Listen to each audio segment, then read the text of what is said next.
This is the Tata Sierra. It has been the talk of the town since the time it was unveiled because this car is absolutely fantastic in terms of design, in terms of features, in terms of packaging, and the petrol engine wowed me over when I drove it for the very first time in Chandigarh. But I may have showered a lot of praises a bit too early because the petrol engine doesn't seem to perform the same here in Mumbai. It's slower, the engine is not that punchy, it's upshifting much earlier, and I have a lot of issues in terms of the performance of this car. I even sent it back to Tata Motors to ask them to see if there's something wrong with the car, and they fixed whatever they thought was wrong. Like obviously the sunroof thing has been fixed now.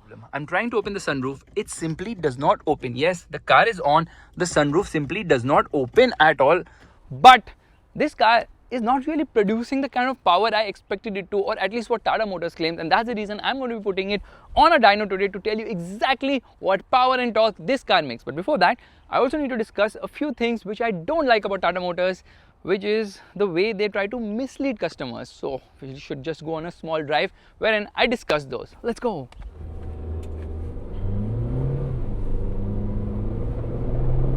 Vibrations.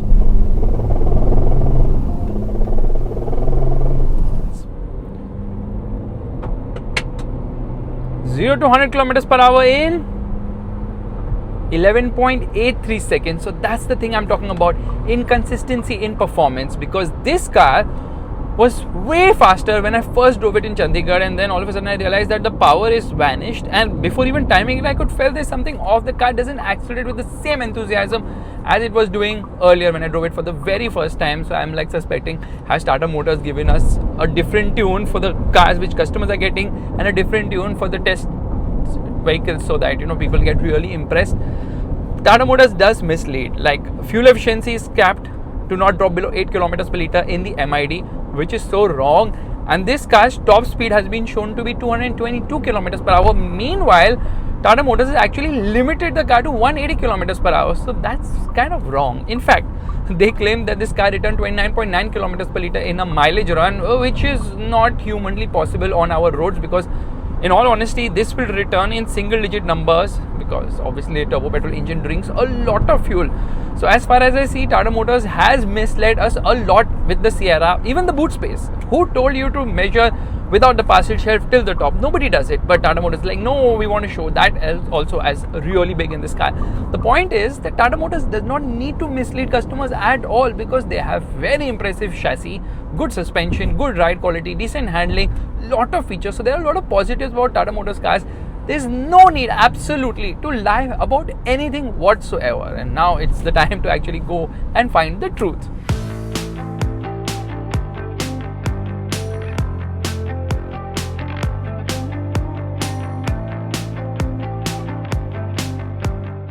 For which I took the Tata Sierra to N1 Racing in Mumbai, where the first thing I did was stare at some really cool cars.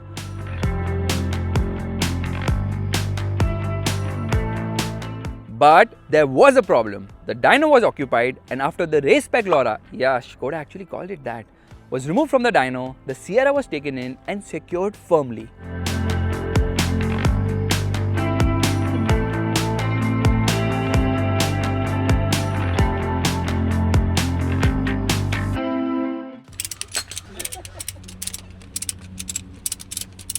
The car is now all strapped up, ready to be tested on the dyno. After a quick tire pressure check, a huge fan was placed in front of the car to ensure the engine keeps its cool. But the first run failed as the car's traction control system cut power, since the rear wheels weren't moving as we were running a front wheel drive dyno setup, which meant we had to disable the traction control system. And thus, the guys at N1 Racing connected a device into the OBD, but unfortunately, no software for the Sierra was available. The last software update from Tata Motors being for the Safari, the fake one, the one with a monocoque chassis and front wheel drive. So we tried the next best thing, removing the ESP and TCS fuse. It wasn't easy to find the right fuses, but we managed, and then configured the dyno with the details of the car. But we still couldn't dyno test the car, because when I try to turn off the car, it simply does not turn off only. If I try to get into gear, it does not come into gear either. Yeah, that's right.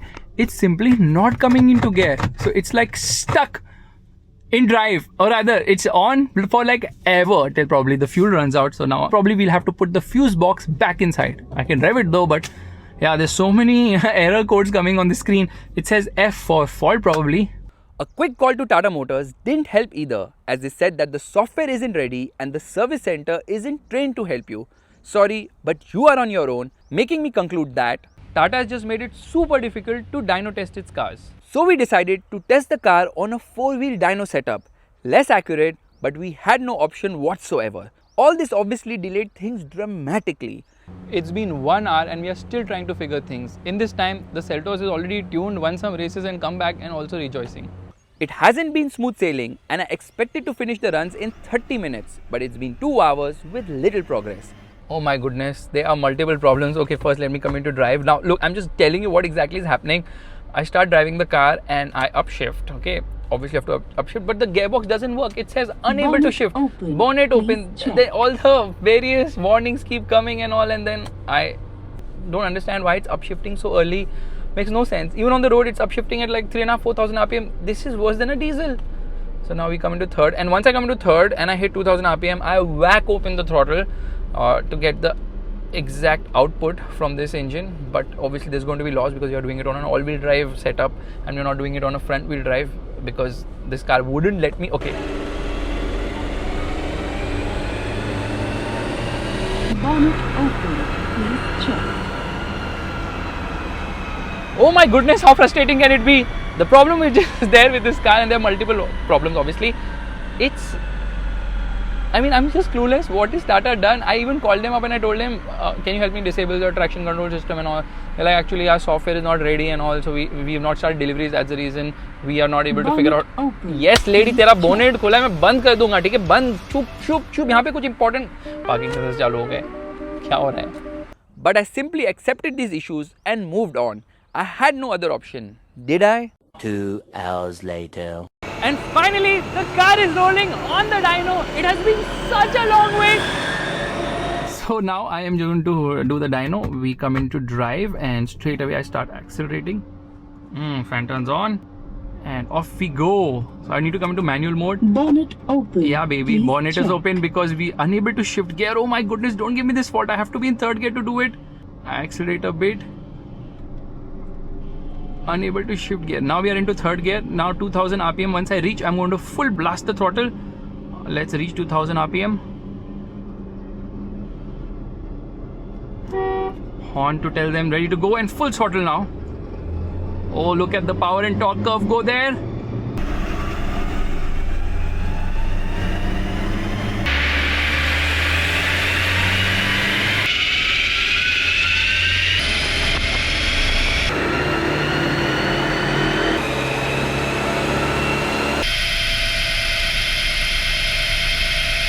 And then it's upshifting at around 3600 RPM, which is obviously ruining the run completely. This is not how a car should behave on the dyno. Just come into neutral.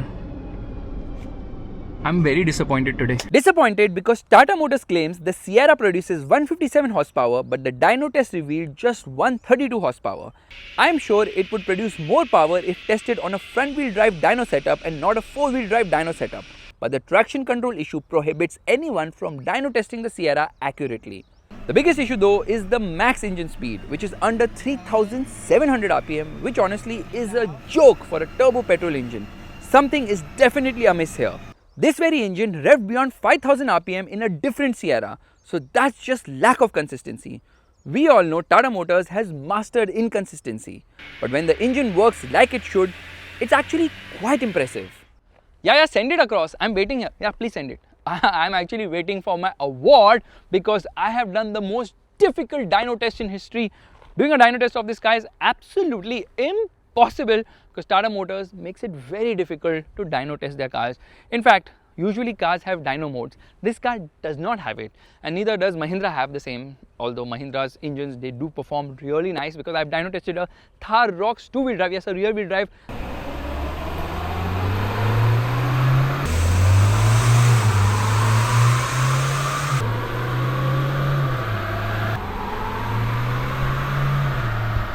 Thar ROXX, I didn't find much difficulty there because powertrains are great from Mahindra, but this one also performs quite nice, unlike this one which doesn't, because this is the Sierra NA petrol. which produces just 106 PS of power, which is the lowest in the segment.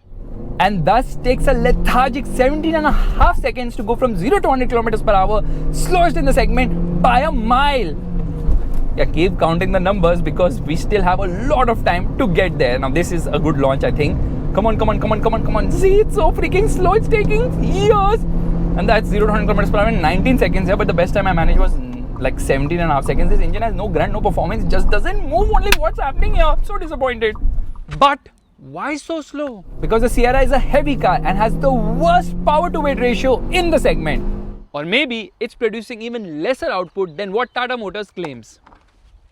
And thus, I need to dyno this as well. I'm on my way to N1 racing right now, and let me tell you that this engine is very lackluster. There is no performance, there is no low end, there is no mid range, there is no top end, there is no grunt only in this engine. It's so damn freaking sluggish. Look at the kind of time it takes to go from 0 to 100 kilometers per hour. No matter how hard I try, it just takes so long. Now the best time here was 17 seconds, which somehow I managed, but trust me, on an average it does around 17 seconds, 17.5 seconds actually, which isn't good enough. This engine really disappoints, which is kind of surprising considering this is a modern engine. Like, this engine was developed very recently. They could have outdone the competition, but they have not. They're still giving it lower output, like 106 PS of power. Why? When the competition is giving 115 PS of power and 145 Newton meters of torque, slightly more than competition, like 1 Newton meters more than competition, but that's not enough because this car is 200 kgs more, rather heavier when compared to competition, which is considerably heavier, because 200 kgs will really dull the power to weight ratio and you have to lug around a lot more weight, which means that you should have at least gone ahead and made the engine more powerful. But they're like, we want efficiency here.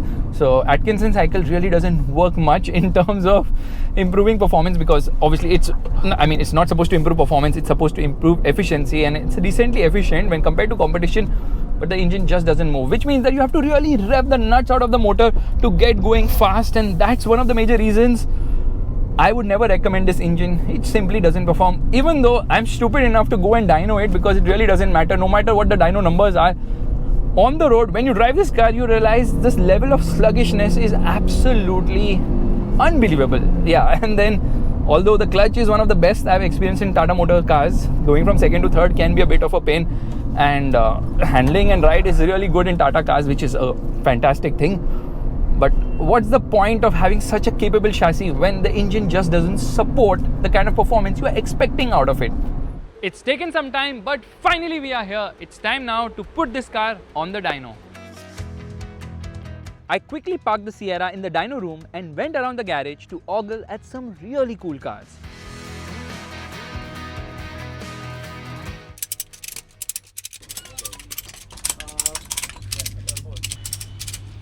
The Sierra was then secured on the dyno and fans were placed to ensure that the engine runs cool.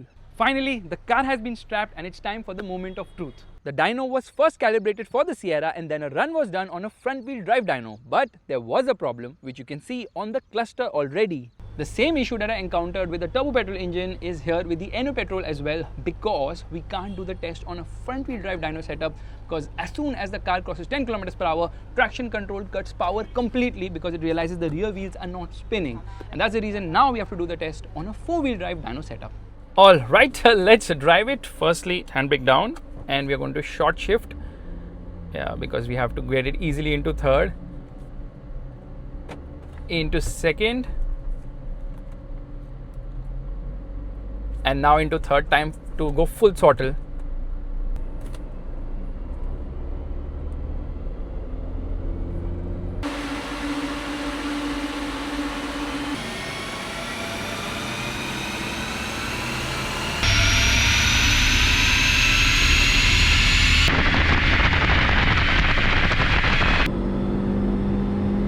Speed warning. Done.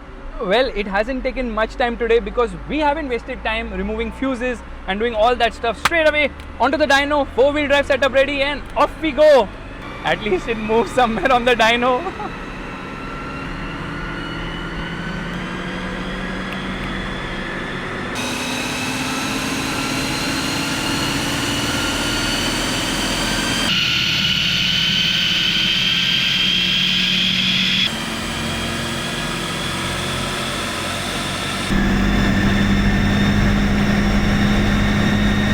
128 kilometers per hour maximum it does in third gear, becomes very loud.